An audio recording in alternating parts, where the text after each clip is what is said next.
Welcome to Supply Chain Now, the voice of global supply chain.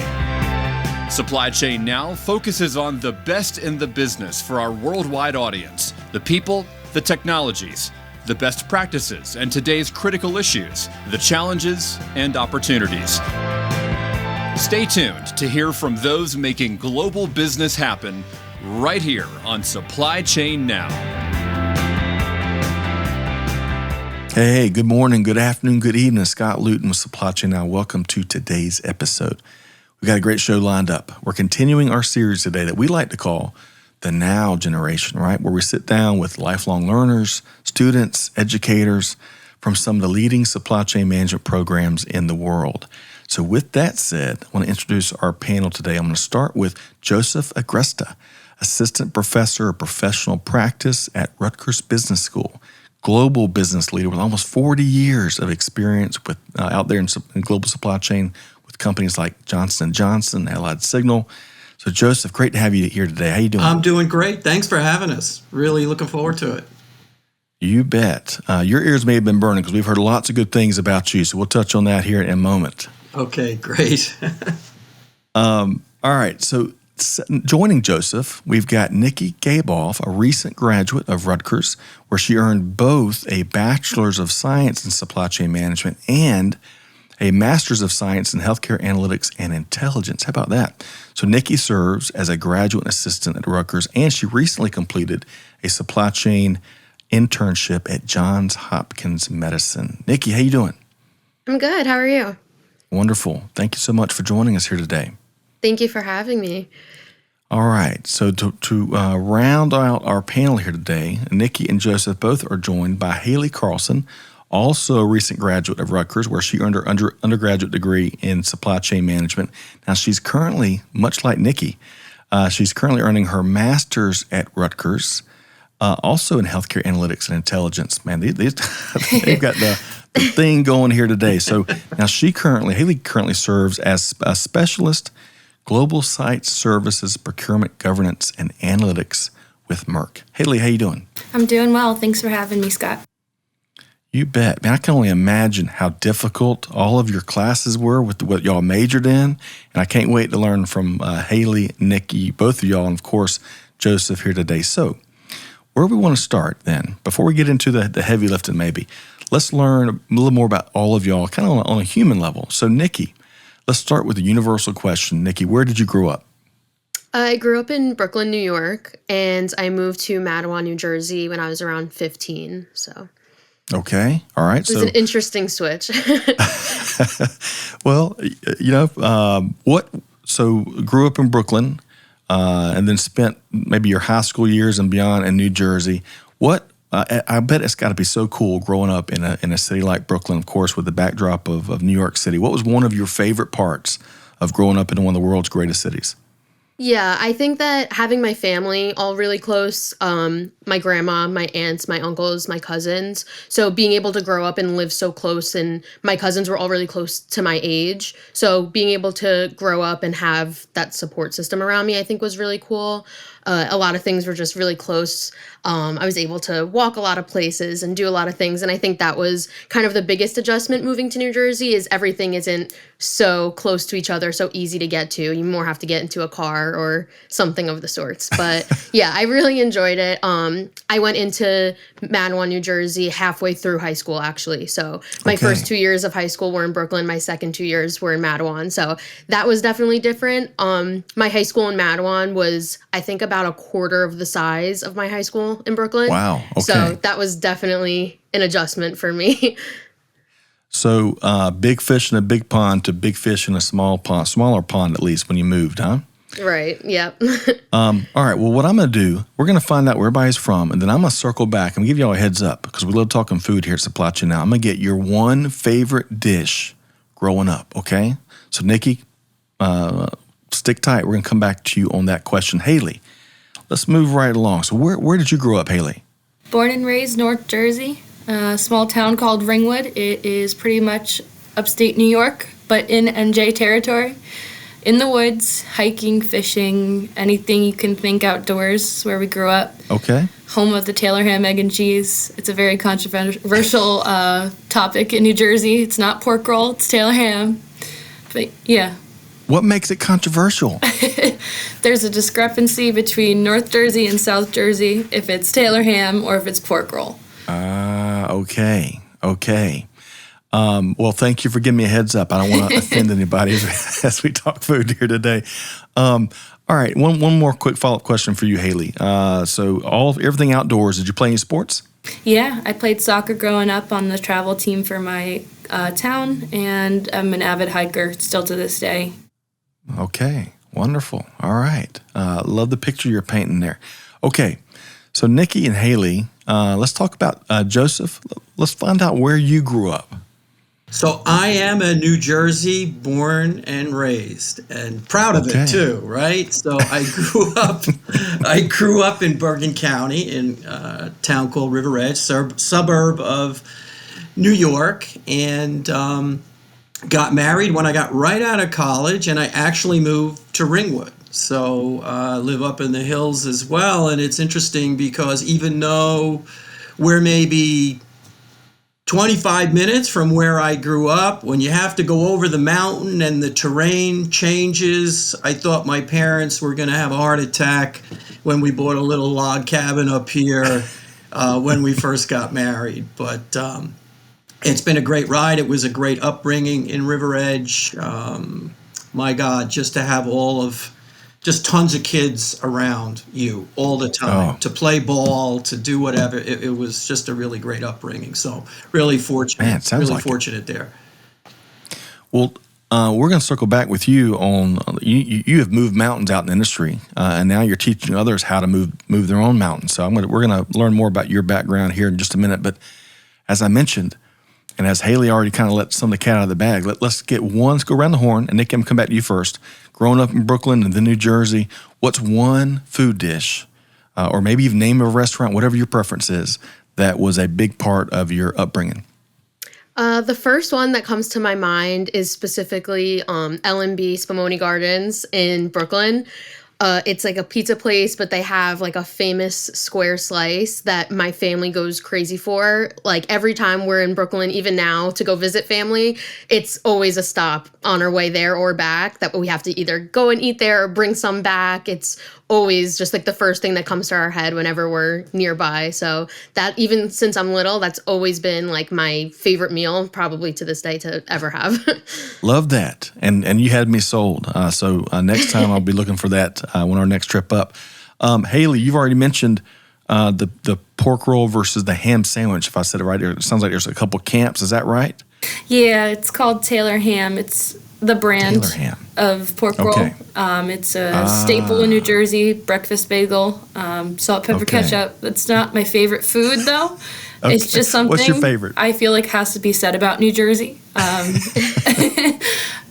think my favorite thing growing up was Norwegian waffles. And that's different from Belgian waffles or normal ones because it has the cardamom spice in it that's typically used in most of Southeast Asia. So, yeah, every Christmas, again, we have to have it. Kind of like a family tradition. Yeah. Okay. It's funny. I used to listen. I gotta look up what radio show this was on Sirius XM. But there was a radio show that spoke about a certain type of pork roll on every show. It must have been sponsored by it. I'm going to go look that up. So, Haley, thank you. That's going to be eating at me away over the next hour or so, trying to figure out who that was. Okay, so Joseph, round us out. What's one thing that was a big part of your upbringing? Pasta, food-wise? love it, and still do. And I want to share something with you because it's interesting you ask. On my desk is a picture you can't see. This is my grandfather and myself eating pasta in the summer outside. So most people barbecue. We were eating spaghetti outside. I wish you could actually see this, but this is literally on my desk, and I look at it every day. So, big part of my upbringing. I love that. And what we'll try to do, if we can get that scanned in and get it over to Justin, we'll see if we can't work that into the video podcast. Great. That's awesome. Special memory. Okay, so now that everybody's starving, we're going to talk supply chain. Nikki and Haley, I'm going to ask y'all in just a second why supply chain for y'all. But before I do, Joseph, just to level set with all of our listeners, can you briefly tell us, you spent almost 40 years out in industry in global supply chain leadership roles. If you can give us a few bullet points around what you did and what you currently do at Rutgers. Yeah, sure. Yeah. So I started my career at what was then Bendix, which became Allied Signal. Started out in sourcing. Back in the day, 40 plus years ago, they didn't call it supply chain. It was materials management or logistics or what have you. And that's where I started. I spent 20 years at Allied Signal and got great opportunities to grow. In my, my making was I always wanted to lead. So, it was learn complexity and then lead the group. Learn more complexity and lead a more complex group. So I had a lot of different assignments in what was then materials management, running single unit materials management groups, but then multi-unit materials management groups. And the last 5 years or last 4 or 5 years at Allied Signal, to me and for anyone in supply chain, I think you always have to try to get on the customer side of things. And I made a switch where I became a product line leader for very complex guidance systems that Allied Signal Aerospace made, and led an operations team, integrated product team, and led the product line. And it was nothing like getting on the customer side of the business. And I think that really helped me. Then after 20 years, I got a call from Johnson & Johnson, and they were looking for someone to lead their supply chain in one of their businesses, Ortho Clinical Diagnostics. And I loved what I was doing at Allied Signal, but there was something in me, believe it or not, that I always wanted to go to Johnson & Johnson. I knew it was like a cradle-based company and all that good stuff. And when they came calling, it was a hard decision to make, right, to switch over. But the good thing about going to J&J is the culture at J&J. I got a chance to be more on the global supply chain side of things, as opposed to at Allied was more domestic. So had various roles in, running that supply chain for Ortho Clinical, then Ethicon. And one thing, and probably Len will talk about or alluded to it as well, category management is a big part of J&J. Well, because I had gone through implementation of the same thing with some great thought leaders at Allied Signal, they asked me to run the operating model team for category management. And so I did that. And it still stands today, although it's been refined and it's gotten better. But we put the baseline in that still stands today. And then I moved on to be the head of procurement for Janssen Pharmaceutical supply chain sourcing. One of the best assignments I ever had. And I rounded out my career in more of an enterprise role, working with my peers across the supply chain in what we call product supply execution, led process excellence teams, risk management teams, kind of the creation of centers of excellence in some of these areas. So that was my career at J&J. And then it was time, I think it's time to give back. And I had just an amazing opportunity to come to Rutgers to be able to give back, and that's really where I'm at now. So I'm assistant professor. I was the interim director of the healthcare analytics group, responsible for the experiential learning piece of things. And I also lead a team of graduate students and project students who work with the state of New Jersey and major companies on increasing diversity spend in the state of New Jersey. So that's a really great assignment as well. So they have you do a lot more than just teach at Rutgers, but that keeps you kind of eye on what the heck is going on out there. So it's very helpful. So I'm very fortunate. Well, I look forward to when the book's coming out, because Joseph, I bet you've got lots and lots of stories. I got stories. I don't know if they can go in a book, but I got stories. Well, Haley and Nikki is laughing a little bit, so I bet they've heard some of your stories at school. But you made an earlier point when you moved from Allied Signal, if I've got this right, from Allied Signal to Johnson & Johnson. It was a tough move for you. But you mentioned your love for continuous learning, to go from domestic supply chain management, I'm not taking anything away from folks that specialize there, to a global role. There's lots of different complexities and nuances there. So I bet that was a big learning part of your career. Yeah, it sure was. And it was that 20 years at J&J that spent most of my time on the global side of things. So it was great.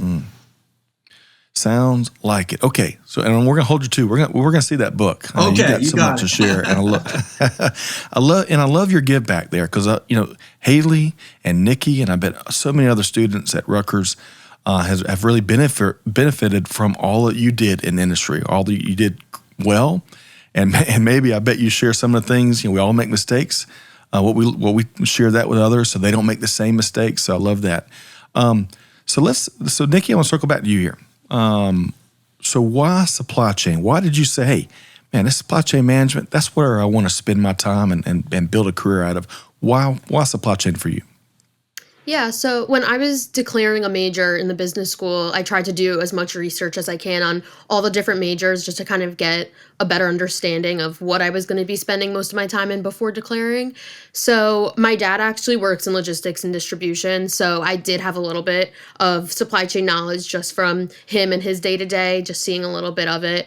So I did have that in the back of my mind. And then I think just through doing more research, the supply chain program stuck out to me the most just because I grew to learn how versatile it was and how, supply chain is in so many different fields and industries. It's not like just one thing. So I think that's where my interest kind of grew when I learned more about that and how I can go into so many different areas within supply chain. It's not just one specific field or industry.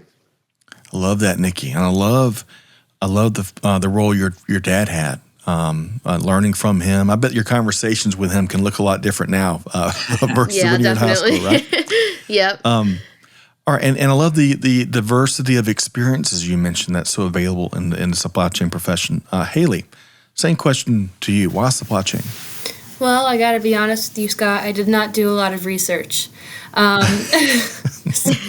There's an interesting path to how I got to supply chain. I think the first thing I have to mention is the minimal research I did is that this program was top 2 on the Garters list when I decided to declare this major. And knowing that it was such an attested for program that people really saw its value nationwide was huge for me, knowing that it was right there for me at Rutgers. I actually started my first semester at Rutgers as a transfer student from a county college, and I was in the School of Health and Sciences. So I was going to be a biology major. But when I saw how I could connect to the more business side of impacting from healthcare as a supply chain professional, I really thought that's how it clicks, that's how everything aligns. Because, one, I'm horrible at math, have to put that out on the table. And 2, I really like helping get to that final product or that final service. And supply chain has so many different components. You can do logistics, you can do purchasing, you can do the strategies and risk. So seeing how many options I had to change and grow in my career path and not make a decision that's going to hold me down for life and say accounting or something along those lines is what really interested me into starting in supply chain. Love that. So Joseph, it's interesting just to hear Nikki and Haley and kind of their different ways of finding supply chain. I think it's so reflective of the industry because there's so many folks from all sorts of walks of life, professional and otherwise, that find careers in global supply chain in different ways. Joseph, what comes to mind as you hear kind of why supply chain and their answers from Nikki and Haley here? Well, I think the thing that, probably obviously they came from it from a different place, but I think the common denominator is that they had a chance to really have a depth and a breadth. I think, that seems to be the common denominator in what they said. So, supply chain in the olden days was very internally focused and, within the 4 walls, if you will. And today it's incredibly different. It's outside and inside. And as a matter of fact, when you're a leader in the supply chain, it's about outside in thinking. So how does the outside in thinking make you a better inside? And I think the common denominator from what I'm hearing is that was the exposure, although maybe they didn't know in detail all the different elements, but that was the exposure that they were going to get. And I think they also, knowing them a little bit, they also have an operational mindset as well, and they have a project management orientation just in their DNA, if you will. And I think that they saw, and they are seeing now, I hope, that those skill sets are really critical in making an impact in an enterprise. So I think that's the different ways they got in it. But I think a common denominator for both of them. Yeah, well said. And also, Haley, I loved your passion for kind of the final outcome. And that's, man, you can find that by the truckload, those types of opportunities to shape that final outcome in global supply chain. Okay, so I want to move right along here. And Nikki, I'm going to circle back with you here first as we get everyone's take here. It goes without saying, I'm going to say it anyway, these last 3 years, of course, we're all familiar with what we all have fought through. But the silver lining is how that has shaped industry in so many ways and how it will truly make it better, a stronger. I hate using the word resilient because it's so cliche, but it's so accurate here, right? We're going to be better off from learning from these tough lessons over the last few years. So, Nikki, what's one thing, as you survey global supply chain right now, what's one topic that really that you're focused on? So right now, something I've been following is the chip shortage that's going on in manufacturing. I'm in the market for a new car, so maybe that's why I'm following it a little closer. But I think that's something that I've been following kind of since the pandemic, seeing how that shortage has affected for so long now, has affected the car industry. And just seeing how through like 2021 and 2022, how there's so much less inventory being available or less features being available on cars. And I was recently reading how in 2023, they're starting to kind of grow that manufacturing in the chip industry, but it's a slow process. It's not something that happens overnight. So there still will be some of those lingering effects going on within the automobile industry in their inventory levels, but it is getting better little by little. But yeah, I've definitely been watching that as I look for a car. I love that. I love how you brought it all back to you as a consumer. I think that's some of the more powerful ways that we learn, whether you're in supply chain or not. And one other thing about computer chips, because I just read it in last day or two, Intel's CEO was recently quoted in an interview with I think CNN Business that oil has dominated geopolitics as a factor the last 50 years. And the Intel CEO, I can't remember his name right off, but anyway, he said that it's going to be the semiconductor chips that will dominate it over the next 50 years, or at least will be more important than oil. And that's going to be that's an arguable comment perhaps, but what you can't argue with, to your point, Nikki, is now that we have technology everywhere in everything from your shoes to your refrigerator. I mean, where the chips are made, ensuring a nice, healthy supply is going to be really important. And good luck, Nikki, on your car purchase. You'll have to let us know what you selected. Okay, so starting with there, Haley, what about you? When you survey global supply chain, what's one topic that you're tracking more than others right now? I mean, there's a topic I'm tracking more than others, but really when you talked about COVID in the past 3 years, the first thing that hit my mind that I deal with every day is working from home.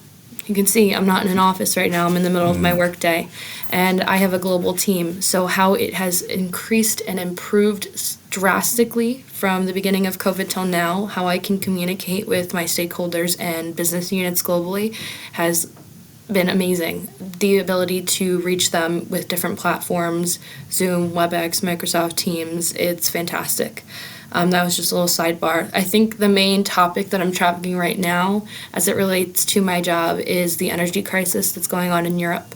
A lot of our manufacturing sites, and I know it's not just my company, are suffering greatly due to the inflation of the energy and as well as the shortage of it. So learning how to use your resources as best as possible, follow lean practices, and tracking when we're going to see some sort of relief there is something that's really important to my job, but also my colleagues and friends in Europe who have to heat their personal homes.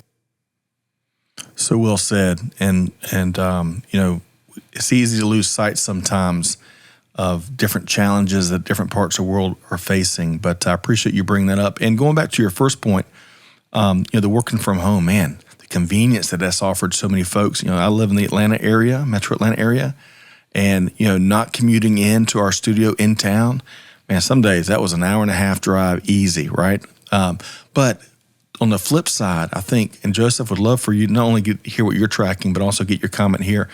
I think on the flip side, or one other thing to consider is how that's kind of also adjusted our approach to managing and leadership and some of the unique challenges that in different ways we've got to make that adjustment to make sure we're being effective for everybody in that regard. Yeah. Joseph, your comments about the work from home shift. Yeah, that's I grew up as you're in the seat. You go in and you sit in the seat, and that was my orientation. You didn't get out of your seat until it was time to go home, right? That kind of thing. And that's the way it was, right?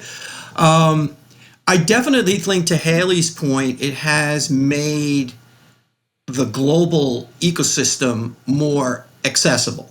There's no question about that. And I think that you have to build the ecosystem, right? And so that, if you can really take advantage of this remote from home, like Haley talked about, by creating your ecosystem. At the same time, I do believe that we need more of a hybrid approach to be able to sit in a room, solve problems together, and sometimes that's spontaneous.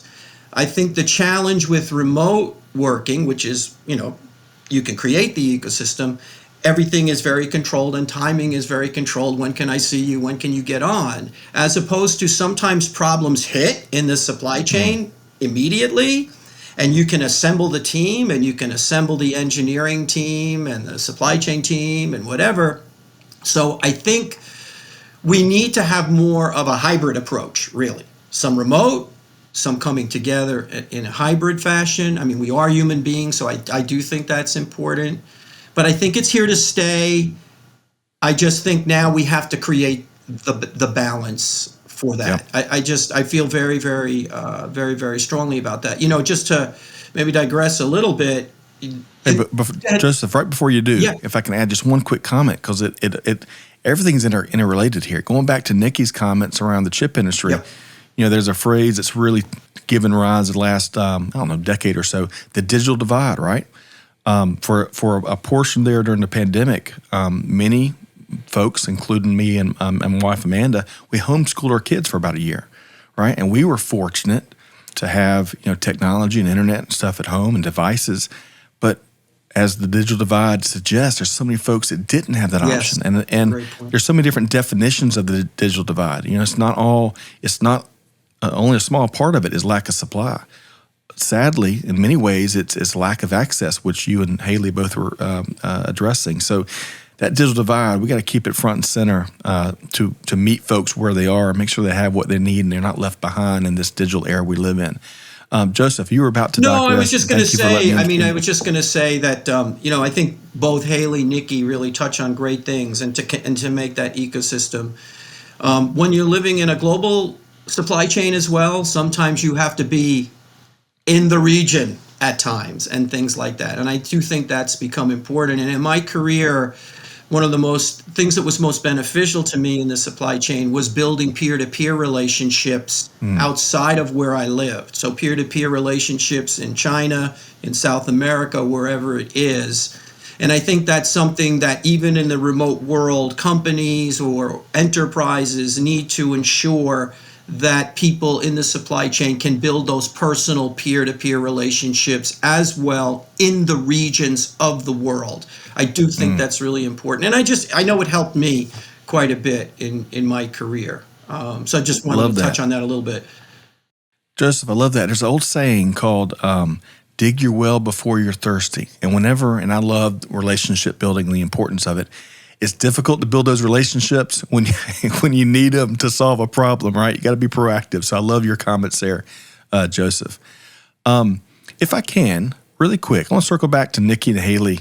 Joseph and Haley both shared some interesting perspective there around the workforce flexibility, work from home, and kind of the shifts we've seen there. Nikki, your thoughts? Do you prefer working from home, or do you prefer being in an office, or your thoughts here, Nikki? Yeah, I definitely agree with Joe. I think that having that mix is really important. I think that there's a lot that can be done and a lot of productivity that can happen being at home. But I think that I've also benefited a lot from having that in-person experience. Over the summer, my internship with Johns Hopkins, I was in the office 4 days a week one day off. So it was a little bit of a hybrid. And I think it was really important for me because having that hands-on experience for a lot of the days of the week and kind of seeing a lot of the processes in person, I think was just overall a really good learning experience for me. And then the parts that maybe weren't so necessary to be in person, having that off-site experience as well was really good. Just a lot of convenience that comes with that. So yeah, I think just having that mix is something that's super beneficial for most places. That kind of that hybrid you're speaking to. Haley, I'm gonna give you the last word on kind of working from home and your final thought here. It definitely brought some challenges as well. I have to agree. I think that I'm saying that the new normal is becoming finding that balance, and it's so critical. It definitely extended the breadth, right, of reaching these places that we didn't have access to, having systems be conjoined into one global system, but that personal touch, that meeting those people in the office and getting to sidebar with them and create those relationships that you may not have gotten through that 1-inch picture on the screen is invaluable, for sure. Yeah, well said. And Joseph, I'm coming to you next to hear what else you're tracking out there. Before I do, I've been in a remote I've been in a remote role, I think since 2015 or 2014. And so I remember thinking to myself prior to the pandemic, just how challenging it is for me to kind of build that rapport with colleagues and team members in a remote environment. Because I love the water cooler moments. I love the war room moments. I love, I was in metal stamping for a stretch, and we had some very complex problems from time to time. And man, we'd bring in everybody from manufacturing to supply chain, you name it, and figure out what we're going to do using whiteboards and blueprints, all this stuff. And I really fed off that. But as we all do in life, you had to evolve and shift and adjust your approach. And now the convenience of what it offers, right? As long as all your team members are, they're fulfilled and satisfied, the convenience is pretty tough to beat. So, but Joseph, I appreciate everybody's perspective here around one of the issues of our time for sure. What else, apart from work from home and workforce management and some of the cool things we're seeing there, what's one other thing that you're tracking? Yeah, so I think from a post-COVID perspective, how are companies looking at their value chain? So, I look at the value chain kind of 3 levels. One, the top level is really understanding your products in whatever market. And I think you have to understand those marketplaces and understand what kind of products. Do you have more mature products, or are you trying to drive innovative products? So that's the first part. So how are companies, are they beginning to look at that? I think that's one thing. The other thing, and I'm going to touch on this because Haley and Nikki both mentioned it, what are those key processes that we really need to work on in our enterprise in this post-COVID world? I think that's really, really key. And then again, okay, how does that all connect to the end-to-end side? But if I were to break it down, I'd kind of look at that. What are those key processes at that second level? Haley, Nikki mentioned it. Risk management. What is the risk culture in the companies? How are supply chains looking at risk, anticipating risk? And, quite frankly, we use the word resilience. And as you mentioned, and it's kind of cliche now, but I think in the supply chain, if you look at risk management, you can be very proactive and use things to your competitive advantage. And so resilience becomes not necessarily winding up that you wound up where you started, but you actually wind up better than what you started, because you started things, whether they be in e-commerce or supplier relationship or those types of things. So I think risk management, what are companies doing in risk management? An underlying theme, but also separate, is how are companies looking at demand? Look at the chips, right? How did we miss how are we looking at demand? Customer demand is changing based on a lot of those variables. So how do you put all of those variables together? So the risk management. And then the third thing I would say is, how are companies reevaluating their networks? Post-COVID, it was, we're not going to be global anymore because that's too much of a challenge for us. So how are you looking at your networks now? Do you want your networks to be region specific, those types of things? So risk management, demand management, network, all rolled up into understanding your value chain, to me, are the things that I'm looking at, also trying to share with the students in the classroom at Rutgers as well. All right, Joseph, I feel like I may have just earned a certification. I love that 3 points that you're tracking in industry. And Nikki and Haley, Nikki, let's start with you.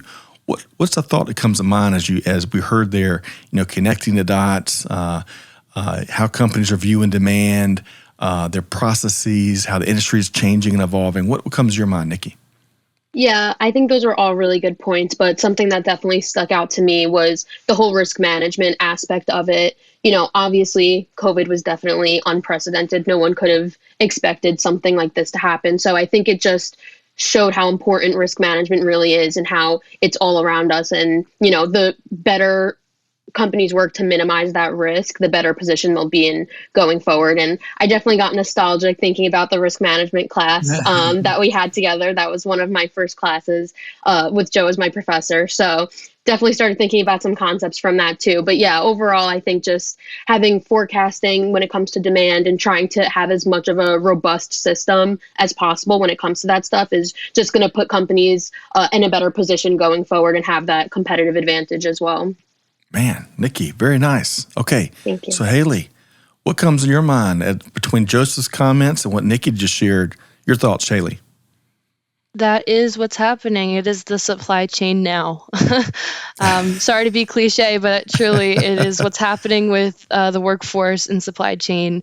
I can say from my company, from companies of my colleagues in my network, this is on everyone's minds. Consolidating and understanding the mitigation plans for the risk that was already there, doing something about it proactively is now the main focus of many companies alike.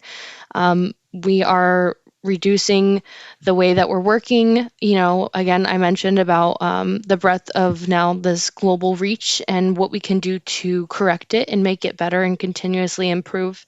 I feel that everyone now is taking a look at all of the different systems and ways they were working and combining them. With that comes the risk mitigation. What are the outcomes? What is the adjustment period? And I think right now most companies are going through that. Okay. Yeah. Hey, Scott, if I may just Please. add to that what Nikki and Haley mentioned, I want people to think about risk management as sometimes the connotation is that it's almost negative. Oh my God, let's prepare for the worst, Right. and okay, right, and let's have those plans. It's a positive, Right. Because the proactive way, of combining what a company wants to accomplish and getting started on some of these things. If in fact something happens like the pandemic, you can build on that vision that you were already working. So I'll give it just a quick example.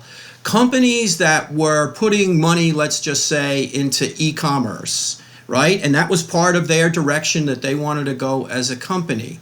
When the pandemic hit, they now had the momentum, if you will, to be able to accelerate that.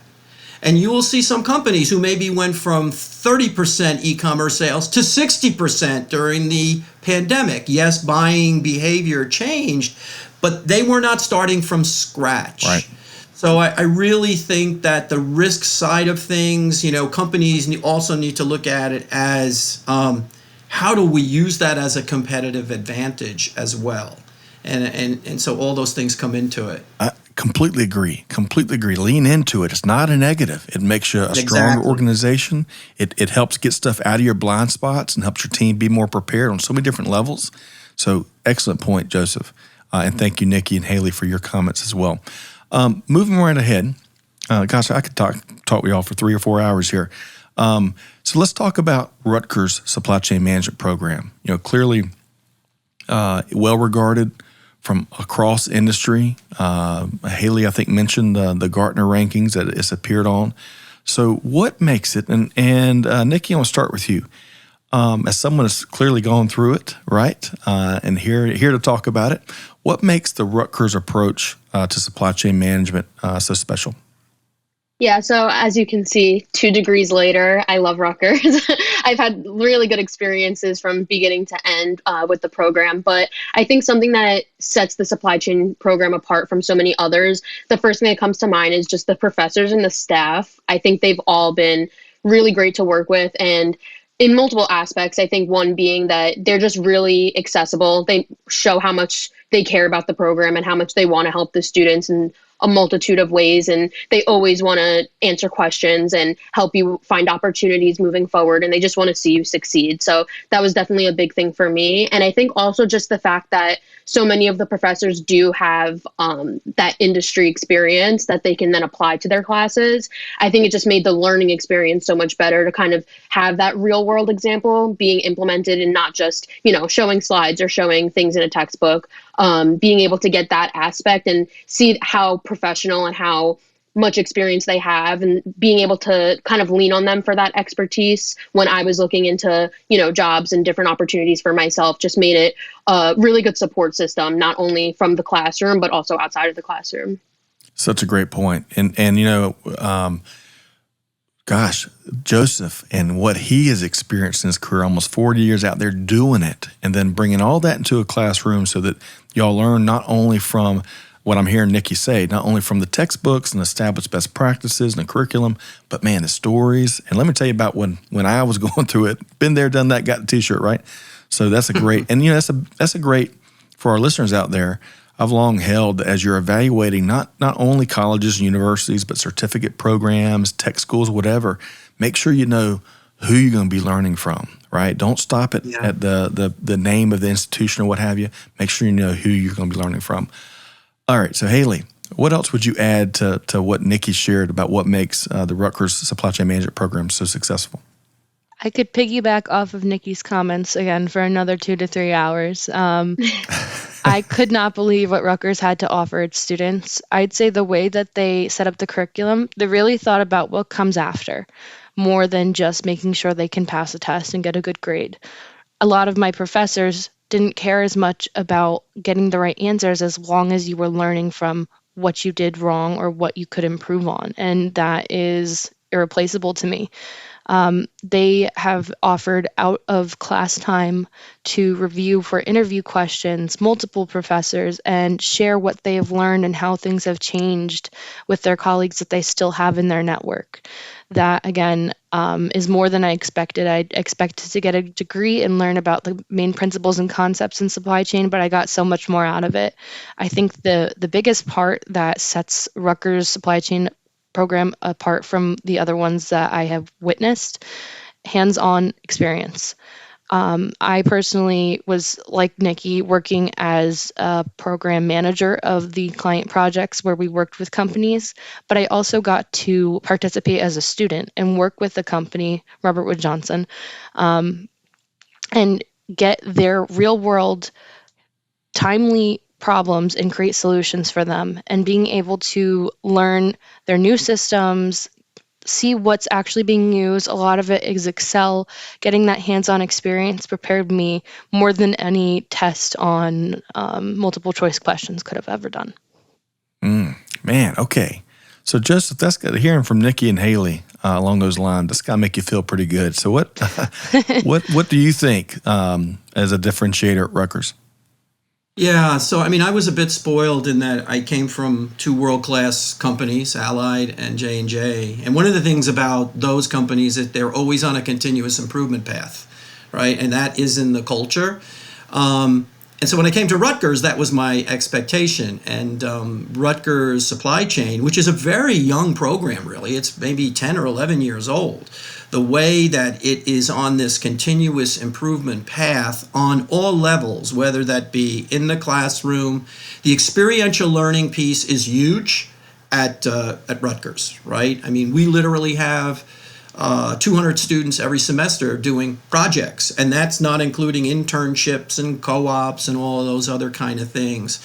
We have a really, the staff is strong. You got business guys like me, but you also have some great researchers as well. So we have a really good hybrid and mix.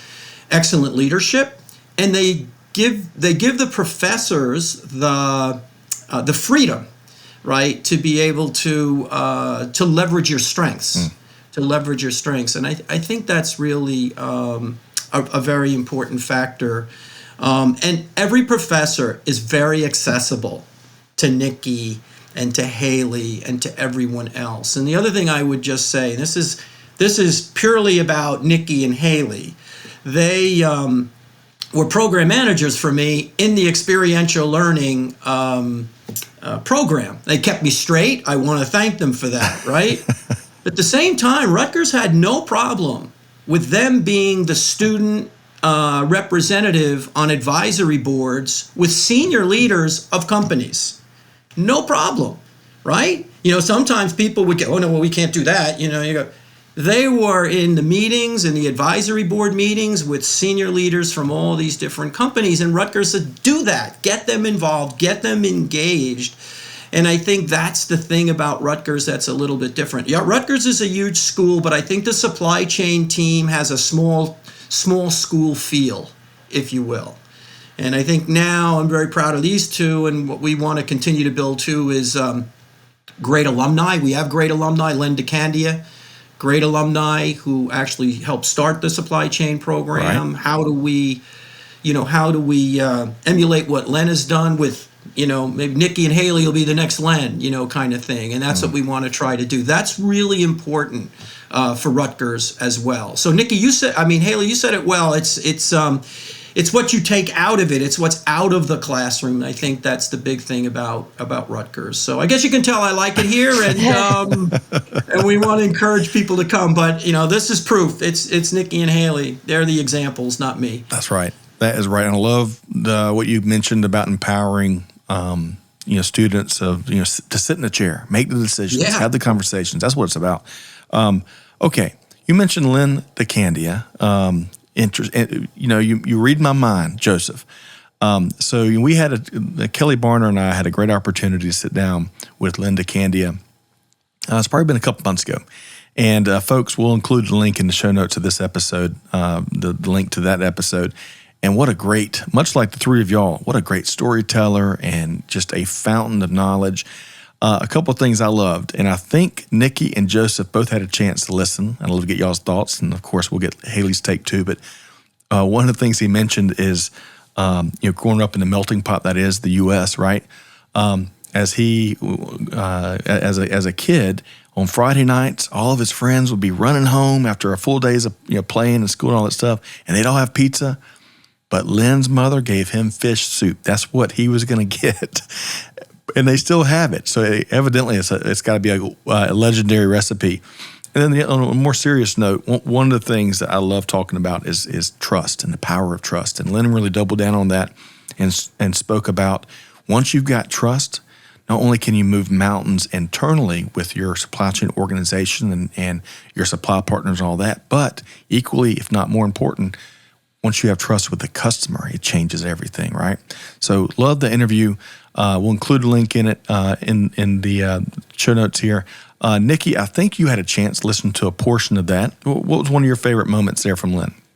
Yeah, I think he had a lot of really great points. And I think just his contributions, of course, to Rutgers and just to his field in general have been great. So I think listening to his perspectives on a lot of the things you talked about was really insightful and really cool to listen to. But something that stuck out to me that I thought was really interesting was the point that he made about how CEOs value their suppliers and the importance of their suppliers. It should be of equal value to a lot of their customers. And I think that he was saying that a lot of CEOs find success in that, but it also puts pressure on chief procurement officers to find that value in just growth in the organization as a whole. So I think that whole portion, that whole segment that you guys went into that and kind of unpacked, that was really interesting to think about, because I think that is a perspective that gets overlooked sometimes. So yeah, I really enjoyed that whole discussion.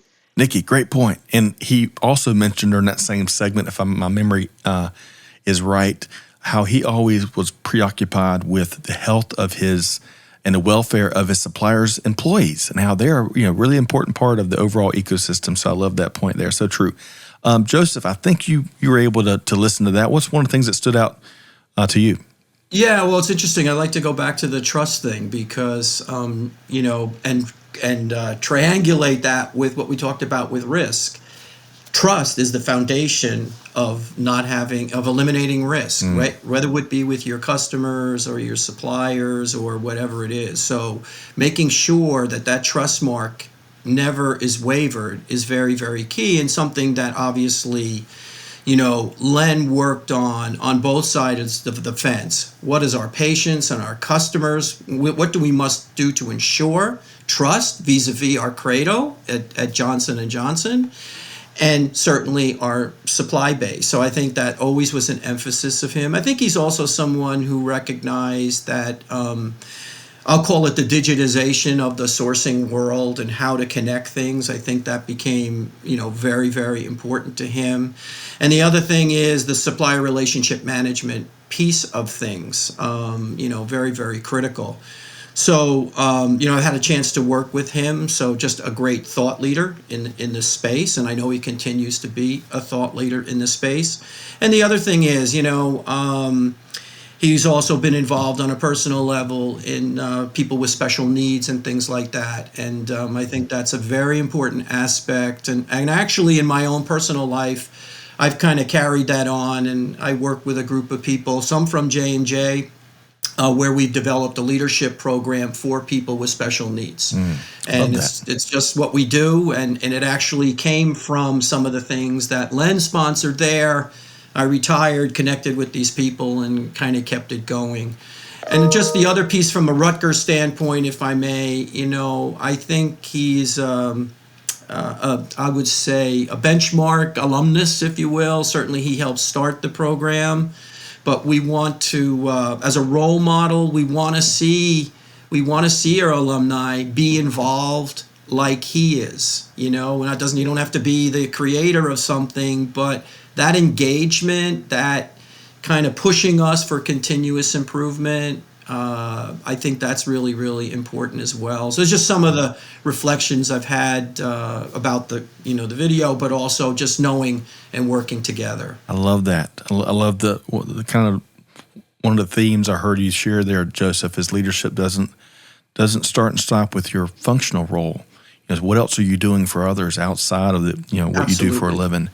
And folks, go check out that episode. A great conversation. It sounds like Linda Candia not only talks the talk, but he walks the walk, and that's really important for all of us here. Haley, when you hear Nikki and Joseph talk about some of these things that they took away from that conversation, what's one thing that comes to your mind, Haley?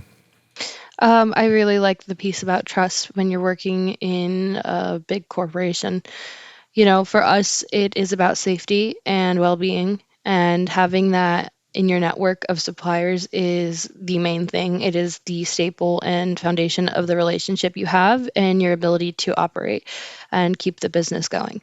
For us, we work very closely with our EHS team, our environmental health and safety. We want to make sure that they can trust us with their employees, not only just from a relationship of a contract, right? But the day-to-day human beings that are helping us do what we do and keep that purpose alive. So I think that is something that a lot of companies as well is looking at, is strengthening their EHS team, focusing on what can they do better, that continuous improvement piece, and the frontliners like Glenn in that topic is someone that we want to continue working with and leading by example from what he has given us into this program. Man, I couldn't have said it better. I tell you, Joseph, between Nikki and Haley, we are going to be talking about the next Nikki and Haley's in 20 years, 25 years. I know so. Man. Okay. So let's do this. As we start to kind of come down the home stretch here, I'd love to kind of pick Nikki and Haley's brain a little bit more, in particular around what you want to do in industry. How do you want to make your mark and why? So Nikki, how would you address that question? Yeah, so I think that definitely getting my master's in healthcare analytics has shifted a lot of my perspective. And I think just combining my supply chain undergrad with my healthcare analytics graduate experience has been really great. And I think that in industry, I can definitely see myself staying in the supply chain area just within the healthcare space. I think obviously with the pandemic and everything, it's become just so important. And I think that's where a lot of my interest in the space has kind of grown. So I definitely can see myself in that area, specifically having to do maybe with hospital operations or just procurement. Overall, I think that that's definitely the areas that have been in the forefront of my mind as I continue my job search and now that I'm closing out my degree. So, yeah. Well, so as you continue your job search, let me ask you this. And I'm going to ask both these same questions to Haley. What is, if you had to, and it doesn't start and stop with one thing, but if you had a short list of things you really are passionate about and seeing in your next position from your employer, what's one thing on that short list that's really important to you?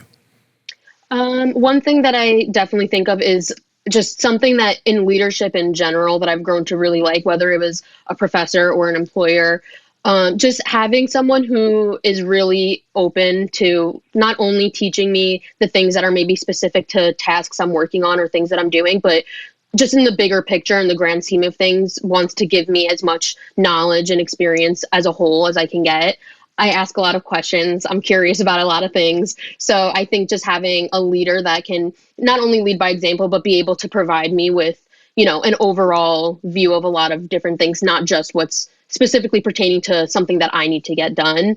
Just an overall good teaching experience is something that I think I've always responded to really well and has been a really good experience for me. Love that. So you're really, it sounds like a holistic learning experience is really important to you in your next role. And just I'm gonna get your take on both Nikki and Haley's responses in just a minute. But Haley, same two questions for you.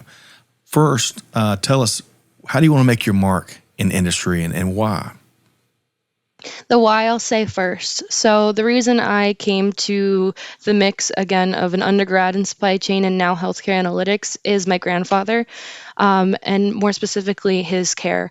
He had kidney failure and he was put on a dialysis machine. And at first it was taking a lot out of his life, quality of life, as well as hours he spent going and driving to those sites where they did that for him. They cleaned his blood through the dialysis machine and that treatment.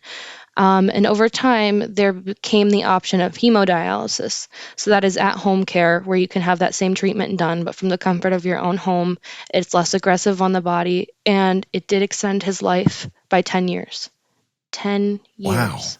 Wow. In kidney failure, and was able to spend and make the most precious moments with my family. He is my mentor, the reason why I'm doing what I'm doing. And seeing how it improved that quality and length of his life by something as so simple as doing it from your own home. My mom and my aunt were able to learn how to do that for him and give him his treatment. There was less people coming into the house, so it exposed him to significantly less amount of germs and new environments. So having that and seeing how that can be innovative and changed and improved over time is something that I want to make an impact on, make a mark. That's why I'm working at Merck right now. They're doing great research with Keytruda and how it affects different types of cancers, as well as Alzheimer's research. So I don't see myself leaving a company like this that has that mission of changing and being the innovators in that market. So that's how I ended up with this major. I see myself working in that. I really do want to start some sort of research foundation towards those medical devices, as well as improving supply chain so that from all aspects, whether it's procurement or sustainability, we're working on something that's for a large group of people who have been infected by a disease or an illness. Something that I'd want to see from my company is a better work-life balance so that we can make those connections with our family. I think it's really important that we don't make work our entire life. It's supposed to be the means to give you the life that you want. And being passionate about your job is really important to me. Then you never work a day in your life. So allowing that freedom with your employees and having that mentorship with your managers where they're willing to let you make mistakes and take the reins and learn from them so that you can bring your fresh mindset and perspective onto things, I think is huge. And we'll see a lot in this next generation of employees. Okay, Joseph. Thank you, Haley. Man, Haley and Nikki both gave us plenty to think about in their answers of how they want to impact and shape global business, global supply chain, why, and of course what they're looking for in their position and their career. Joseph, what comes to your comment on what you heard there from Nikki and Haley? Yeah, I mean, I try to process it into the common denominator in that, first of all, to have intellectual curiosity, that's what they have. So I think that's super important. And I think that's for young people going into anything. As someone who was hiring people, I looked for, not that you were the expert in everything, but did you have that intellectual curiosity? And the other piece of it is do what's in your heart. Now, I know that doesn't sound very technical or whatever, but if you have that intellectual curiosity and you do what's in your heart, i.e., I want to go into the healthcare because, right? I want to help hospital systems because, just to use that as an example, if you do what's in your heart and you have that intellectual curiosity, I mean, that is the foundation, and that's what we really try to encourage our students to be. They're this way naturally, not because anybody told them to be this way, right? But that's kind of the common denominator that I hear between both of them. The other thing I would just say too is that if you look at anyone, if you look at the way you influence, one of the biggest things that is something where students and professionals of 20 years, they don't know how to really relate to their bosses, to be able to share, maybe have a debate, whatever the case may be. These two folks never shied away from being with people that were more senior than they were.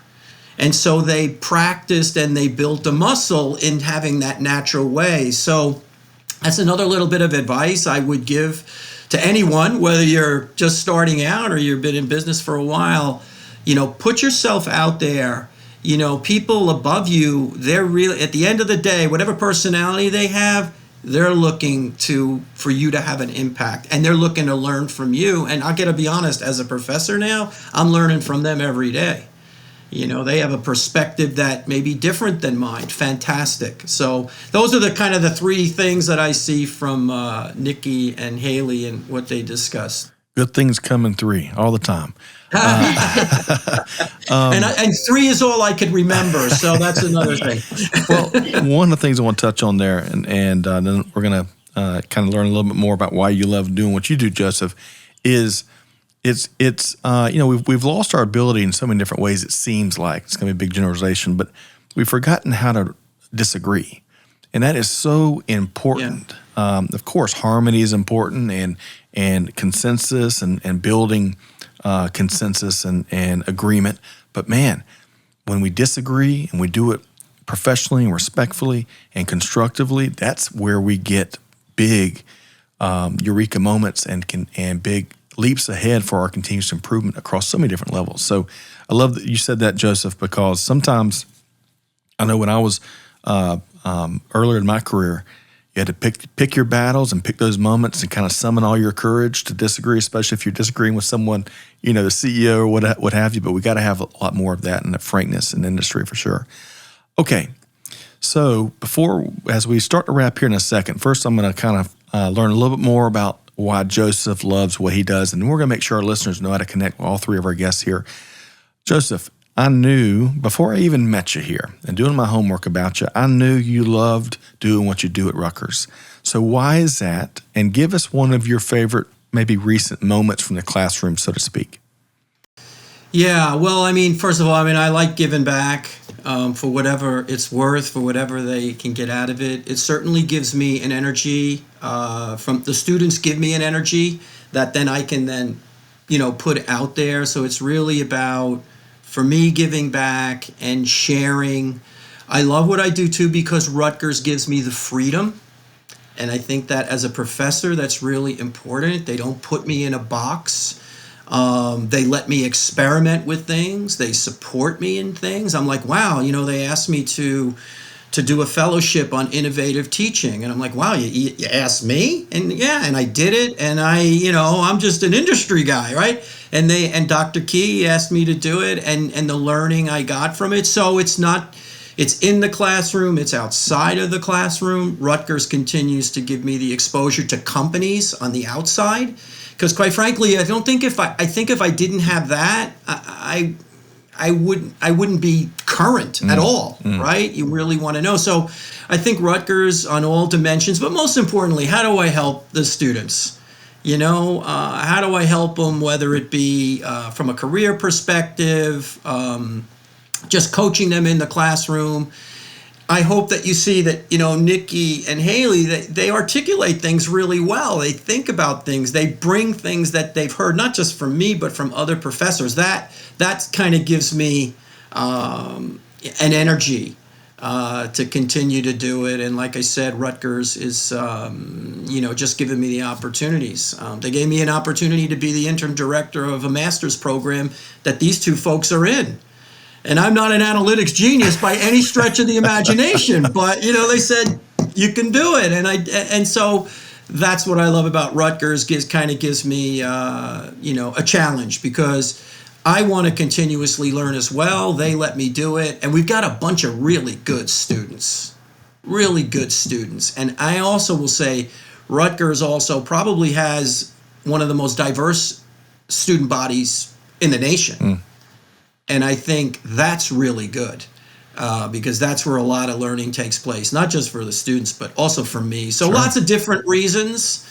I still have a little left in the tank too, so that helps, right? So it's been a good ride so far. I can tell, and I believe it. And the industry is grateful that folks that have done things like you've done in industry then find a way to help other folks learn and go out and move their own mountains. So thank you, Joseph. You're and welcome. Lynn's out there, and of course Haley's and Nikki's out there. The industry is going to be in a much better place because of the talent coming in and challenging us to do better. Okay, so I want to do this. So Nikki Gaboff, really have enjoyed your perspective here today. I can't wait to see what you and Haley both do, the big things that y'all accomplish in your careers and what's next. How can folks connect with you, Nikki, if they want to compare notes, or who knows, maybe a job opportunity or something? How can folks connect with you, Nikki? LinkedIn, I think, is probably the best to get in touch with me. I'm always checking, refreshing through messages, and just going through and browsing on there. So I definitely think that would probably be the best way to get in touch with me. Wonderful. And we're going to make it easy. We're going to include a link to Nikki's LinkedIn profile in the bottom of the show notes. So, Nikki, thank you for your time here today. Yeah, thank you for having me. You bet. I really have enjoyed you and Haley and Joseph's perspective. Haley Carlsen, really enjoyed hearing about your time at Rutgers and what you're doing at Merck. How can folks do the same? Connect with you, compare notes, you name it. LinkedIn, of course, and you can reach me at my email. I mean, if you're out there and you want to connect, this is a topic that's not going away, and I think great minds think alike. Agreed. So, folks, check out, connect with Nikki and Haley, and tell you, learn like me, learn from them. I tell you what, I've really enjoyed their perspective. Joseph Agresta, Assistant Professor of Professional Practice at Rutgers Business School. We're going to see that New York Times bestseller book come out at some point, but just and who knows, maybe Nikki or Haley will write it. We'll see. But there Joseph, you go. They'll ghostwrite it for me because they're smarter. So how can folks connect with you after today's show? Yeah, no, LinkedIn. I'm a big LinkedIn user, as you guys both know. So LinkedIn or my email. I know you guys have my email as well. So feel free to email me anytime. So certainly get right back to you. Wonderful. Well, thank you, Joseph. Pleasure to have you with us here today. Thank you. And to our listeners, man, we brought it. Nikki, Haley, and Joseph brought it by the truckload here today. Hopefully you enjoyed this episode as much as I have. Industry is going to be so much better off by these incredibly bright minds that are coming in and really doing it now, which is why we entitled this series The Now Generation. It's not the next generation. They're already doing big things and making a big impact. So, and we're all thankful and grateful for that. So, listeners, hopefully you enjoy this episode as much as I have. Connect with our guests. But most importantly, hey, on behalf of our entire team here at Supply Chain Now, Scott Luton challenging you to do good, to give forward, and to be the change. And with that said, we'll see you next time right back here at Supply Chain Now. Thanks, everybody. Thanks for being a part of our Supply Chain Now community. Check out all of our programming at supplychainnow.com and make sure you subscribe to Supply Chain Now anywhere you listen to podcasts. And follow us on Facebook, LinkedIn, Twitter, and Instagram. See you next time on Supply Chain Now.